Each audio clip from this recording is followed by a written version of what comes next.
Welcome to the Hockey Writers What's Kraken, a weekly show with our top Seattle Kraken writing crew, bringing you the latest news, rumors, trades, player grades, game results, and much more.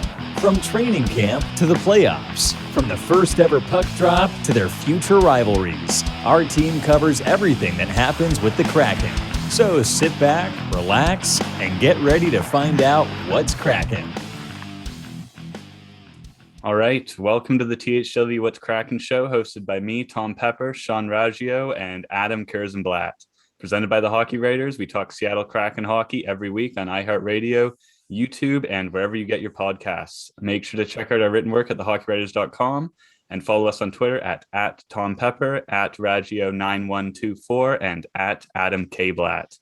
So we are back this is episode 5 now, I believe. So starting to get the ball rolling on this show. Hopefully our viewers are enjoying the content we bring. We've had a few slow weeks here with Seattle Kraken news, but we're trying to keep it fun. So what have you guys been up to this week? How's it going? Sean? Well, first off, happy Labor Day to all those celebrating. Enjoyed a nice day off of work today. Played some roller hockey, did a fantasy football draft. Pretty tired, but I'm excited to do this. It's been a good weekend, good long weekend. Good stuff. How you doing, Adam? I'm doing good, but shout out to West Australia. I think it was when I was looking at our comments, somebody said that they're listening from West Australia. Oh, wow. So shout out to that. But yeah, it's been a good week. I've been at Vancouver Giants training camp the last couple of days for the WHL. So there's quite a few players that are really intriguing to me, and hopefully they can make a difference this year in the WHL season. Exciting stuff. I've left the cottage. As you can see, I'm back in my normal setup here with the lights in my eyes. So let's get this thing underway. So first topic of the day, we have another exciting 1-year deal again by the Kraken. So Riley Sheahan, who is a forward, he can play center and left wing. So we've seen a lot of these signings from Ron Francis. It pretty much seems like almost everyone on offense on the Kraken at this point can play pretty much any position. So he's got an extremely versatile group there. So it's an $850K contract. He's considered a power forward. He's also very well known for his penalty killing abilities. 29 years old, 566 games of NHL experience, 177 points. So this is one of the guys that's probably going to be a bottom 6 role. Again, versatile. So he can fill in if there's injuries. He can move up and down the lineup. But I'll get your guys' thoughts on this signing. So I'll go to you first, Adam. What do you think of Riley Sheahan? Well, it's a good signing. It's a good depth signing. You know, he'll be competing for that 12-13 forward. You know, he might get a little bit of a bump up with Yanni Gord out for a couple months. But these are kind of the signings that you need to do in the NHL to have a successful team. You need these guys who are making under $1 million, who can play on your fourth line, who can kind of play above their value, and who can penalty kill. You can never have too many penalty killers or good defensive players on a team. So it's a pretty good deal. Not something that's really going to shatter the fabric of the NHL, social media, but it's a very good under the radar signing. What do you think, Sean? Excuse me. It raises some questions for me. It raises some questions as to, does management not have as much confidence as maybe we as a collective and individually had in players like Colin, Morgan Geekie, and Nathan Bastian? Because to me, he's definitely, he's a bottom sixer, but he's an NHLer. He's been an NHLer consistently for the last handful of years, going back to when he was still in Detroit. I know he's been a bit of a suitcase recently, but if you're signing, I just can't see him starting the season in the AHL, given that he's been in the NHL for the last handful of years. And especially, Ron Francis mentioned how he's high on his penalty killing ability, and that's something I'm big on solidifying. I think that it throws a wrench in the forward projections that I think we all had a hand in. Did we all contribute to that? Mm-hmm. Yeah. Well, I was at the cottage, but the few of you guys did, yeah. But I know we talked. I know we discussed. So it definitely throws a wrench into that, and I think he makes the lineup. I really do, especially as Adam mentioned with Gord being out. Yeah, and he played again last season. He was with the Buffalo Sabres. He had 13 points in 53 games. And in the faceoff circle, he was above 50%, 50.89. And so I have his numbers here again. Career faceoff percentage, 50.3 in his career. And he is an NHL veteran. So clearly this guy is good at faceoffs, especially if you're using him on the third or fourth line there. So we'll have to see what he brings to the table here. Again, as you mentioned, Sean, this probably does jumble up the lines. And who knows if Ron Francis is going to bring in anyone else before the season starts, because these signings just keep seeming to trickle in here. And originally we were seeing defensemen, and now we're starting to see him try to lock in some more versatile forwards on one-year deals. So the Kraken are certainly a lot deeper than they were a few weeks ago, which is positive. But like you mentioned, it's going to be interesting to see how this all shapes up and who makes the roster in the end, now that we're 20 days away from the season. So any last thoughts on Riley Sheahan? So I mean, I see it in the notes you wrote how he has his own podcast called Speak Your Mind, discussing mental health. So that's definitely something I'm going to check out, something I didn't know about. So I feel like that's something that the Kraken should promote a bit, especially if he makes the NHL lineup. That's something that deserves a bump, in my opinion.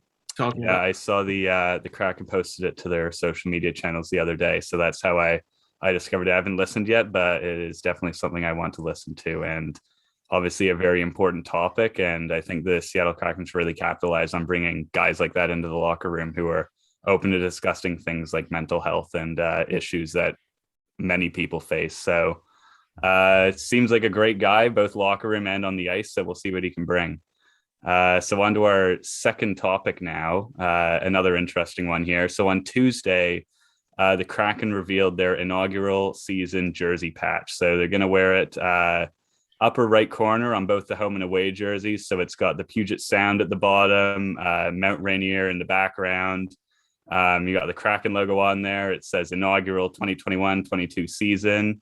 And it uses the Seattle Kraken color scheme, mostly the light blue colors. And I've got it pulled up here, and I think it looks pretty nice, honestly. I don't know if you guys have had a chance to look at it. But if so, what are your thoughts, Sean? I thought it was really nice. And we talked every time about just establishing that connection to Seattle and really get it and create a passionate fan base right from the start. And I think it does that, tying in landmarks from around the area. It looks at it. It's subtle in a good way. Like, you can clearly see what it is, but it's very well done, I think. What did you think, Adam? Well, you gotta love Mount Rainier. Years ago, I got the good fortune to hike up Mount Rainier. So when you get to the top, even though it's the middle of summer, it's snowing, which is pretty incredible. So anytime you can utilize that landmark, it's a great option. You can see it from the Vancouver area if you look hard enough. So, or around the Vancouver area. But yeah, it's great. They're really bringing in not just the classic, let's just talk about the Space Needle or the market. They're kind of branching out to show that Seattle is more than just these kind of tourist attractions, that it does have this nature element. So it is pretty cool to see. Yeah, I love it as well. I think it's also a lot more interesting. If I remember correctly, Vegas's was just pretty much their logo and some black and gold on there. So this is definitely a very impressive piece of art. I love it. I think it's going to look great on the jerseys. So we'll reset the show here. It's probably going to be a bit of a shorter show than usual. I think we got over an hour last week, but there's less happening in the last week. So we'll move on here. So you're listening to THW What's Kraken show, hosted by me, Tom Pepper, Sean Raggio, and Adam Kierszenblat, presented by the Hockey Writers. We talk Seattle Kraken hockey every week on iHeartRadio, YouTube, and wherever you get your podcasts. Make sure to check out our written work at thehockeywriters.com and follow us on Twitter at Tom Pepper, at Raggio9124, and at Adam K. Blatt. So our third discussion for today, lots to talk about this in the NHL world this week. The Carolina Hurricanes offer sheeted Jesperi Kotkaniemi just over a week ago, and it was successful. So Kotkaniemi is going to the Carolina Hurricanes, 1 year, $6.1 million deal. He was drafted third overall in 2018. So this is this is a fairly big deal. And I'll just go straight to you guys. Let's get your thoughts on this. What's your opinion on this, Sean? Well, we know I love the perceived pettiness of it all. I went on a bit of a tangent with that last week. I think that it worked out well for Montreal in the end. I think that did that Dvorak trade end up going through? Yeah. Okay. I read the conditions on the picks, but I wasn't sure if that was reported as having happened or that's reportedly what was going to happen. Yeah, they did it. They did it like right after. It was only like an hour after it. I think it was it was a first round pick and a second round pick. So it was the worst of the two first round picks that they'll have. Yeah, Montreal and Carolinas. Yeah, I've kind of unplugged a bit this weekend, just trying to, a little off season. Yeah, you're allowed. So I think that I don't recall Dvorak's contract, but I think that it was a good deal for them. And the Hurricanes are going to be the ones to have to figure out what to do now. I mean, for all we know, Kotkaniemi could come out with a 20-goal, 50-point season, and then we'll have a whole different discussion. But I read that he's going to start off on the wing, which might take some pressure off him, not having to be worry as much as a center does about their defensive responsibility. Granted, I think you always should worry about your defensive matchup, but that's just me. I think it worked out well for Montreal. What do you think, Adam? Well, I think that when Kotkaniemi crashes and burn this year, Tom Dundon is going to get a little bit of kind of justice back at him. It's a stupid move. It doesn't make any sense. You're basically giving more money than Louis Eriksson got, and that contract is awful. So for about the same production rate. So I don't know. Carolina, I know people who are Carolina fans who are basically just screaming into the void right now. They just lost Jake Gardiner for potentially the season.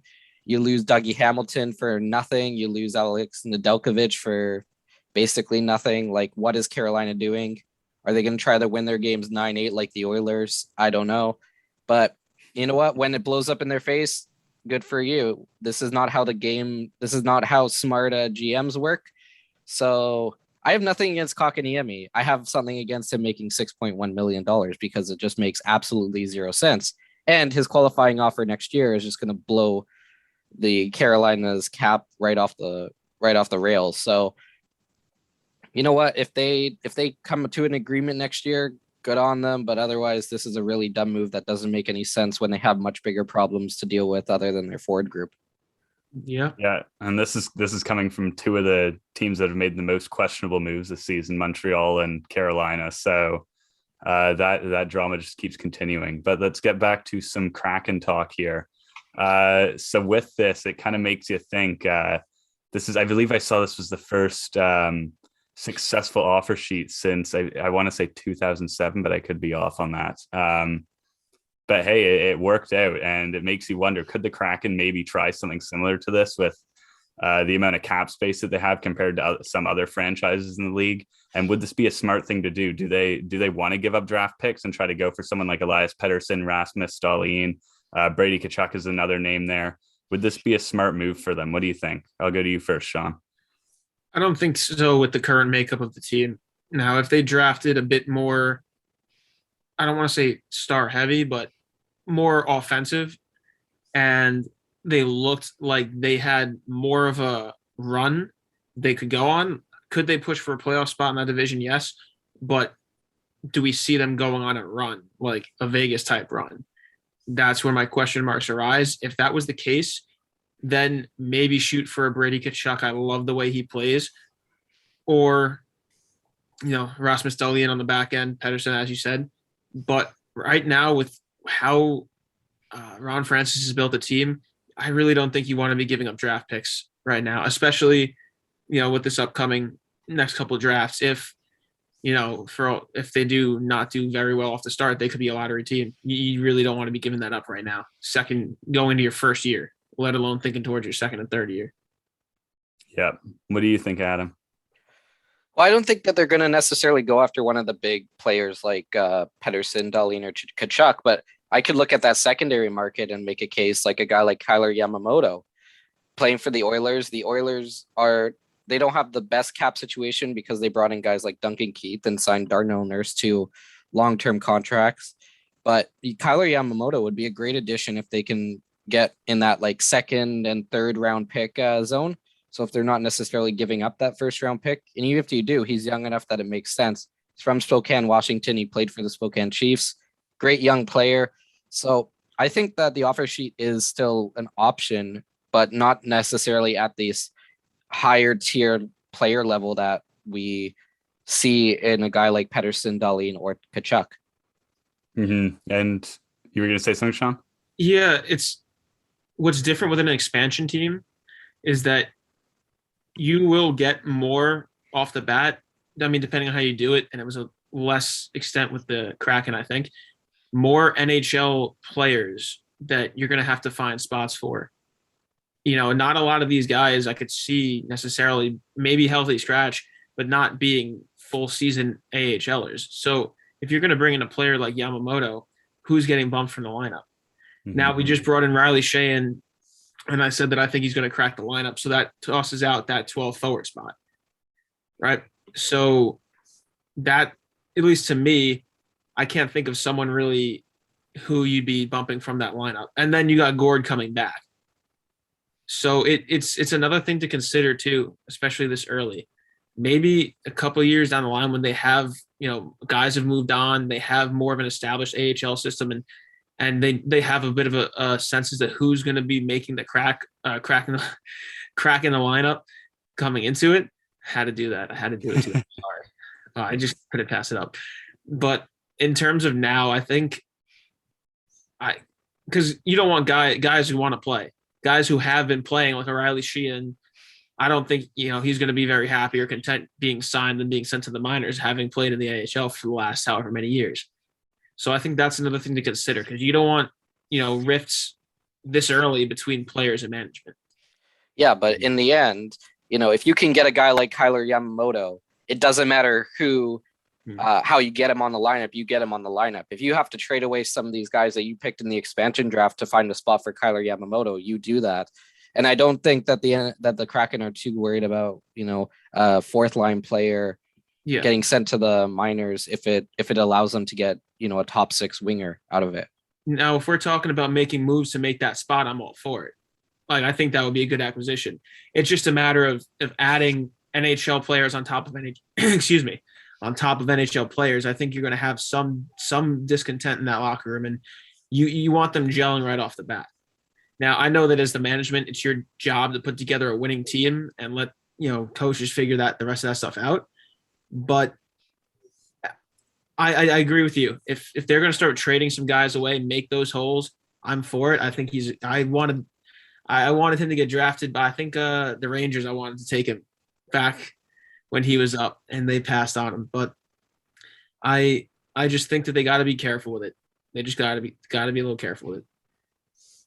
Yeah, and I also have written here just about, you know, having a discussion on what, like, we've already kind of discussed this now, just how important are draft picks going to be to the Kraken in the upcoming years? And do you think maybe they should look at moving some draft picks and getting NHL ready players so that they can just start competing as soon as possible in the upcoming seasons? Or do you think it's more important to hold on to these draft picks, or maybe even trade some of these guys on 1-year deals away at the trade deadline and try to stockpile these picks and build for the future? I'll go to you first, Adam.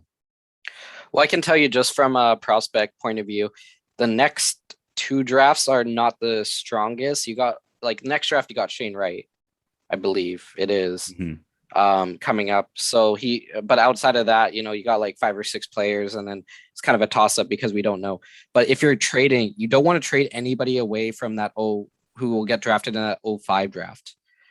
Just from the WHL alone, there might be 3 players in the top 10. I've seen them all play.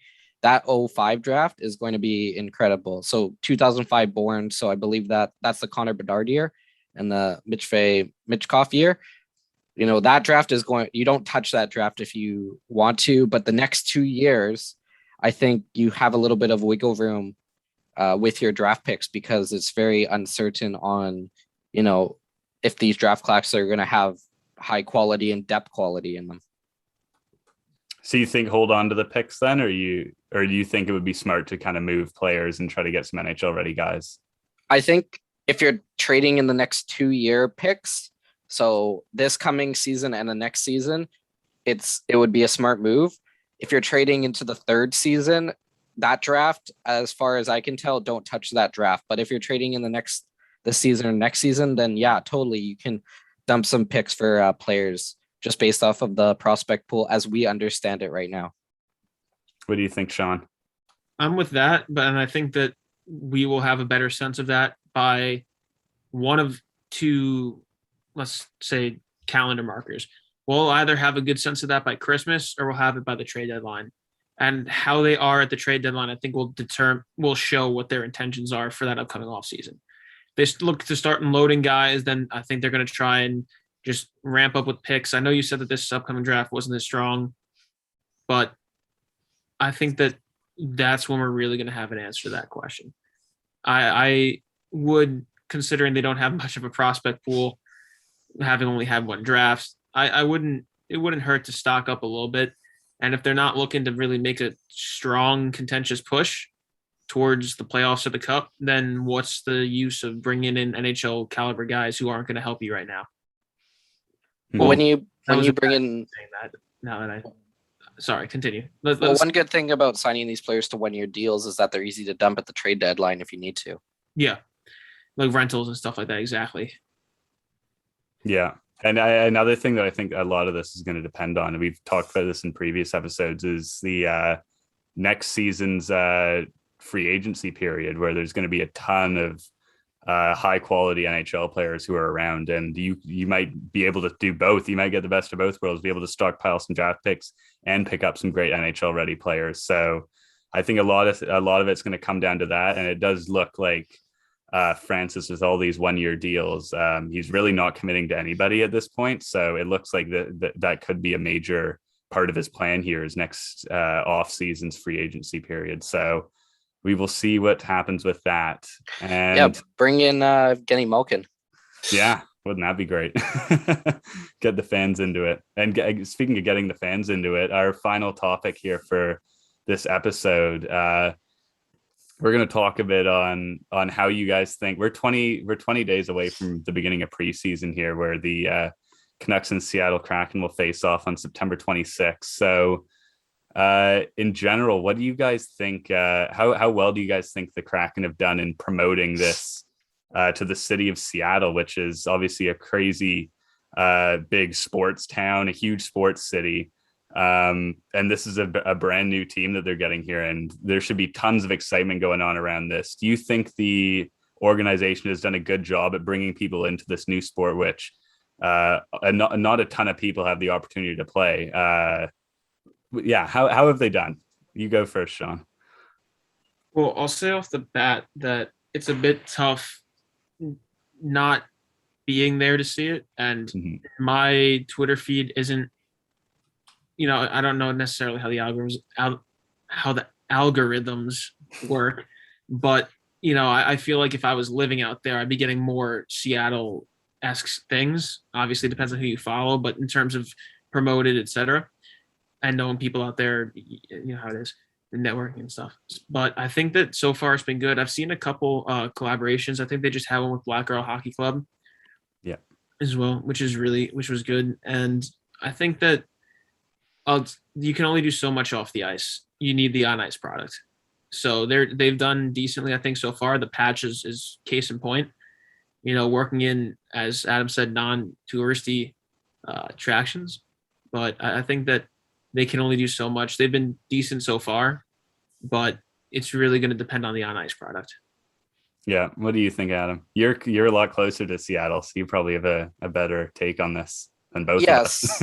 Yeah. So the Seattle Kraken are kind of coming into this. They're going to come into a difficult spot because Seattle is a city that has a history of winning the last decade or so. So, you have the Storm, you have the Seahawks, you have the Sounders. The Seattle Thunderbirds have been doing pretty well. So there are going to be high expectations, especially considering what Vegas did. I know we can't really compare the two, but people are going to compare them. Their association with Black Girl Hockey is fantastic. They've taken the what is it? The become uncomfortable pledge, something. I don't know if I'm saying that 100% right, but their social outreach is fantastic. Their hiring of who they're bringing into the organization is very diverse and really provides a lot of perspective from different people around the league, different backgrounds. So I like that. And one other added part about what Seattle is doing really well right now is this tour that they're going on at the beginning of the season, utilizing WHL clubs from the US markets to kind of grow that fan base outside of the Seattle Kraken. So, or outside of the Seattle metropolitan area. So, you have people from Portland, Tri-City, Spokane, who are going to be tuning into those games. That's always additional revenue. If you can really branch out your fan base like that. So everything that they've done so far in their organization has been right, it looks like. And now it's about, can the players deliver on the ice like the front of the house has in the community? Also, yeah, I completely agree. And that was a great point. The preseason matchups, going off to other places, not even playing your preseason games in Seattle. I think this is something a lot of NHL teams should do, because you don't want fans just in your own city. You want to get them from far and wide, anywhere you can get them from. And yeah, it's a genius way to start off building this brand in the Pacific Northwest. So I agree with both of you. I think they've done a pretty solid job getting the community into it. One thing I've been thinking about lately is the lack of one thing that I think they could improve on, the lack of kind of showing off history of hockey in Seattle. The Seattle Metropolitans were the first American NHL team to win the Stanley Cup, the first American team to win the Stanley Cup. So the fact that I really haven't seen them kind of posting this anywhere. I mean, I'd love to see photos of this. This was back in 1917.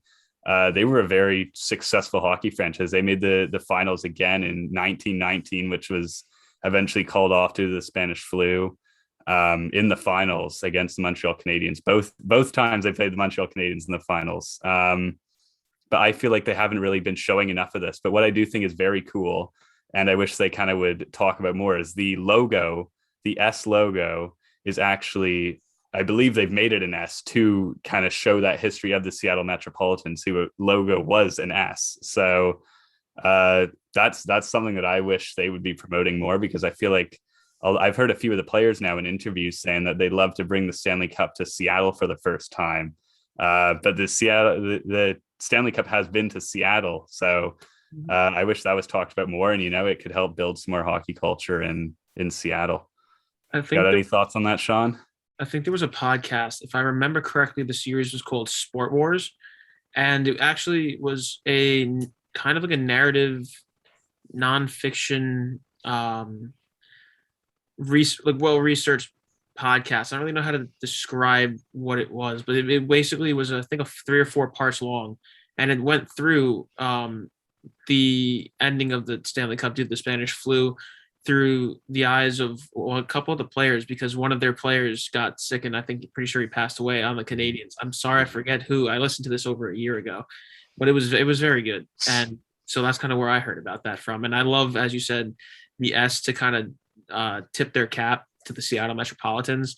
I love that. And I think that's for the older fans, I think that's a great way to connect them to it. Because yeah, you're up. You go. And if you don't think people from Seattle remember that their team won the cup in 1917, I've heard multiple people from Seattle tell me that the Seattle has won the cup or more recently than Vancouver has. So people definitely know that Seattle has won the cup in the past. Some of the diehard fans definitely know, and they like to make sure that Vancouver fans know, because in a little history lesson, Vancouver Millionaires 1915 won the cup, Seattle Metropolitans 1917. How much did that hurt? How painful was that? I mean, I'm 26, so I've seen one Stanley Cup run in my entire life. So everything just hurts at this point. But I think that might just be fair. So Well, sorry. there'll be that's hilarious. The Seattle and Vancouver fan bases are going to be bickering back and forth about which former team that played in the cities won the most Stanley Cups. So actually, the Seattle Metropolitans weren't even an NHL team. They were PCHA playing against the Montreal Canadiens of the NHL. I remember, was that the last time an NHL team has not been competing for the cup? I don't know if I'm remembering. I may be remembering a different final. Well, I know that Portland was the first non-NHL team to win the cup, but I don't know about if I thought they always had PCHA versus NHL back in the day. Yeah.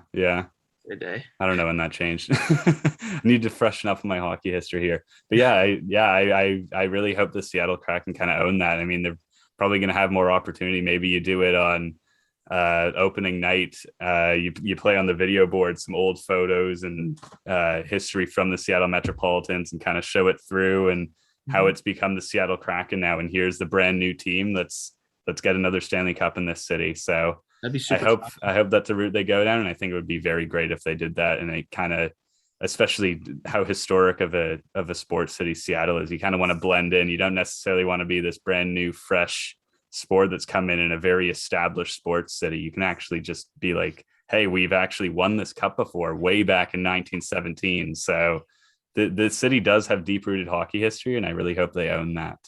And I don't know if, maybe the fan would be 104 years old, but, if there's a former fan who witnessed them, bring them out in the opening game or talk to them about what it was like to witness Seattle win the Stanley Cup. Like I'm saying, I don't know how many people are over 104 years old that were watching the Seattle Metropolitans back then, but that would be pretty cool if they found somebody who remembers that time. Yeah, That would be someone great. with mementos from like a grandparent or something like that. Descendants of the former players too. I would love it. Even an alternate jersey. Can you imagine a Seattle Metropolitans? If only the reverse retro program was this season, that would have been great. Gotta give him one though. I mean, it doesn't have to be now, but you'd think they would come out with that, let alone Kraken making the third jersey, which I can't even think what that would look like. That'd be nice. I love love if they made like a light blue. Use the light blues in there. I love They'll that. somehow tie it to like the Sounders and the Seahawks with the green. Yeah, Like that's probably what they'll do. like that a lot of reddish gray. options. That like I don't know. It's not like a gray. It's kind of like a Highlighter green. Please don't, Seattle. highlighter green. Oh, Those jerseys give you headaches when you watch them on TV for the Seahawks. they're pretty clean though. The highlighter green, I'm thinking of it correctly. No. yeah, they definitely give you headaches. Like there should be, epilepsy warnings on those ones. Like they are bright. They are very bright. They won't get jersey ads. They'll just get like a epilepsy warning on it. Yeah, exactly. There you go. Yeah, jersey ads. Oh my gosh, we haven't even talked about that on one of the shows yet. Why don't we talk about that now? Get a little bit of extra content here for one of our shorter shows. What was that, a few weeks ago? They're adding advertisements to the jerseys, I believe, not this season, next season after. What are your thoughts on that? Do you want to go, Sean? Listen, I won't not support it. That's a double negative. I'll support it because self-awareness, guys. I'll support it because I know from a business perspective, it's what has to happen. And I just hope it's subtle. I mean, the helmet ads were fine. I think some helmet ads were better than others. It has to fit in the sense that you have your logo, but it's got to look good. Some of them did, some of them didn't. I don't think I like the Flyers one. I think the Rangers one with Chase was fine. It kind of blended with it. Just please make it look good, make it subtle. Don't just slap something above, like, right above the eyes of the Kraken. Like, just please. That's all I ask. Just make it look good. What do you think, Adam? Are you happy with this? Sad? It is what it is. It was going to happen eventually. Just don't make the logo too big. I would love them to go local and not do like a Starbucks or a Microsoft, but like actually find like a more local, smaller company. But we all know that it's going to be Starbucks that's going to be on the logo or on the jersey. So So Sean? I see your idea of local businesses, and I raise you each month. They change a different local business. You want to connect with your community? How about you literally grow the community by displaying their stuff on your jerseys? And you're going to have more tourists for hockey games now, whether it's just fans who can or fans who make. I have friends who try to go to every stadium. They try to make it they want to make it every stadium. You're going to get tourists. Well, you're advertising local businesses right there for tourists too. It would help the economy, the local economy, so much. I think that another fantastic idea by Adam that I'm totally going to piggyback on and make my own.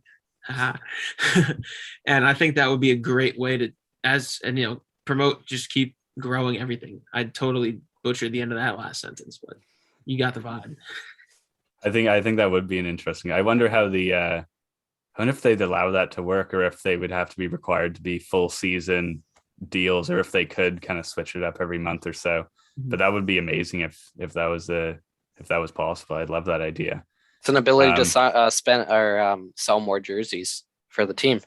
Yeah. You look for your favorite brand and then buy that jersey for that month.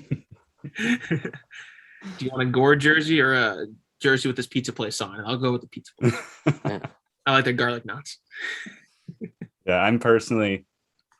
I remember when the helmet ads came out last season. I was very upset about it. But then the season started, and I almost forgot there were ads on the helmets. It's like you never actually really see them on camera. So I am really hoping that is the same thing with the jerseys, because I remember after the helmet ads announcement was made last year, I remember specifically saying they better not do this with jerseys. Like, don't take it to a jersey level. Like, helmets are fine, maybe the pants, but don't touch the jersey. I think hockey jerseys are the most beautiful uniform in sports, and so I'm kind of disappointed that they're putting an advertisement there, not somewhere like the pants. But like Adam said, it is what it is. You're bringing in more revenue for the league. I just really hope it's nothing obnoxious and it's something small, and hopefully it's like the helmet ads where I don't even notice it's there. So the Hurricanes got to pay that $20 signing bonus to Jesperi Kotkaniemi with some money. Yeah. Didn't Don Waddell literally say that was for social media? He said it was they did it specifically for social media. A hockey Congrats, you ruined your team on the ice just to make a joke. Like, so interesting. Well, at least we know the Kraken are doing better than some other organizations this offseason. Yes.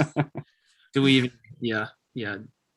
Let's not turn this into a roast half the. Yeah, we'll save that for another episode. Maybe we just we go through every single NHL team and just roast them. Oh man! All right, let's wrap this up. This was a fun show, considering the only news this week was the Riley Sheahan deal, but got some. I don't know how long we've been going for, but longer than I expected for this week. So great show. So to our viewers, thank you for tuning into this week's episode of THW What's Kraken. We hope you enjoyed the show and look forward to next week, as we'll be breaking down any Seattle Kraken news and rumors that come up over the next few days. Again, make sure to check out our written work at thehockeywriters.com and follow us on Twitter at Tom Pepper, at Raggio9124, and at Adam K. Blatt. From Tom, Sean, and Adam, this has been THW What's Kraken.